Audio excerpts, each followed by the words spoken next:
Unconditional surrender. China's long game is dominance, not competition. During the Cold War, the Soviet Union bankrupted itself with an obsessive need to match United States capabilities such as ballistic missile defense. China won't make that same mistake. China's military isn't just aiming for mere parity or deterrence with the United States, but rather military victory in a potential Sino-American war. The People's Liberation Army is focused not merely on competing with the United States or other nations as a goal in and of itself, but instead on competing as a means to achieving the policy outcomes identified by the CCP Communist Party of China, deterring United States intervention and defeating the United States military if the United States and China do come into open conflict, writes Rand Corp. Researcher Scott Harold in a new study. The study paints a picture of a nation with a focus on goals and what it needs to achieve them. During the Cold War, the Soviet Union bankrupted itself with an obsessive need to match United States capabilities such as ballistic missile defense. China won't make that same mistake. The People's Liberation Army appears not to compete in certain areas because it does not need certain capabilities to accomplish its directed mission, or it has other means to address the military problem at hand, Harold writes. The RAND study focused on the impressive growth in Chinese air and missile power over the last decade, an achievement fueled partly by relentless copying, or stealing, foreign technology, whether Russian carrier-based jets or the American F-35. Staggered by the success of United States smart weapons in Desert Storm, China has also switched from a Maoist mass army to a high-tech force that much more resembles current Western practice.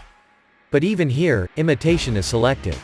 The People's Liberation Army does not blindly copy the United States Air Force, or the United States military or other foreign militaries more generally, but instead studies foreign military experiences to learn what works and what does not, what can be adopted and adapted to serve China's goals, and what should be ignored or discarded as irrelevant to the missions set before the People's Liberation Army by the CCP, Harold writes.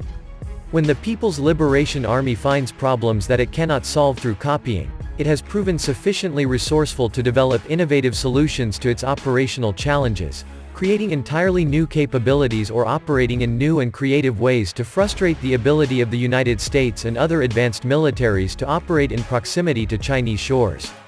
Thus, China has only recently enhanced its aerial refueling and air transport capabilities, or has flown long-range bomber over the Pacific. Until a few years ago, Beijing wasn't trying to project its power, but when it did, it started acquiring the capabilities it needed. Several nations, including Iran and North Korea, like to boast that they can defeat the United States in a war. But whether they actually mean that, or how they define victory, is another matter. So, does China believe it can militarily best the United States? Chinese analysts often project an image of strength and confidence oriented at foreign audiences that is not always reflective of their genuine assessments of their own remaining weaknesses, Harold told the National Interest.